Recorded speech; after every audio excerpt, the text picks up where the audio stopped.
Ndabashimiye abakunzi bacu ba filime bita Dadivu. Uyu ni wa mwanya wo kuganira kuri filime yacu.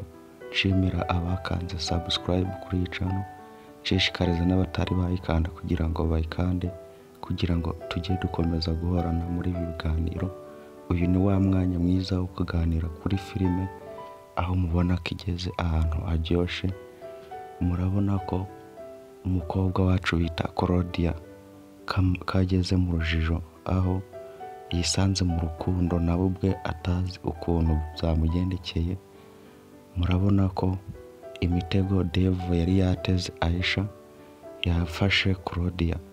Ese Claudia azamenya ko imitego bari bateze Aisha ari we yafashe, cyangwa azavamo ko uru rukundo ari urwanyarwo?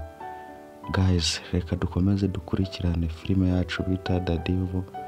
Murabona ko igeze ahantu hameze neza cyane, basaba kugira ngo mukande subscribe kuri iyi channel. Murabona kandi ko umusaza Bijiyo Bija atemera ko umugore we yari atwite imyuka mibi, ariko se guys, ubu ngubu yakagombye kwanga kubyemera. Guys, ndabasaba kugira ngo mukomeze mukurikirane kugira ngo turebe ukuntu ibintu bizagenda. Murabona ko kandi na Pastor Nsabe ko ibye bikomeje kugorana. Murabona ko umukobwa agiye kumugeza mu bishuko, aho mubona ko Pastor Nsabe agiye gutangira kumusaba urukundo. Guys, ese murabona bizagenda bite? Murabona pasiteri wacu atagiye kugwa mu bishuko? Reka dukomeze turebe, bashishikariza kugira ngo mukomeze muyirebe, ndetse n'abatari bayireba kugira ngo mutangire muyirebe, kuko iyi ni filime imeze neza cyane kandi iryoshye, kandi filime ikunzwe. Guys, reka mbasabe kugira ngo mukomeze mukurikirane kugira ngo dukomeze tugende turyoherwa. Kandi murabona ko mama wa Navi ko ibintu bitangiye gukomera, ubwo yabonye umukobwa we, ariko ntago abyemera, ntago yari yamenya ko ari dayimoni.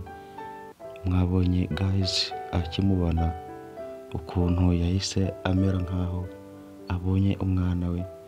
Ese guys, murabona azamenya ko umukobwa we yabaye idayimoni? Murabona ko ageze ahantu h'ibibazo.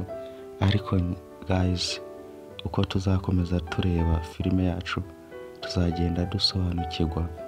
Ese guys, Claudia azamenya ko uru rukundo ari urugano, cyangwa azakomeza aboneka ari urukundo rwa nyarwo? Reka dukomeze turebe ukuntu ibintu bizagenda.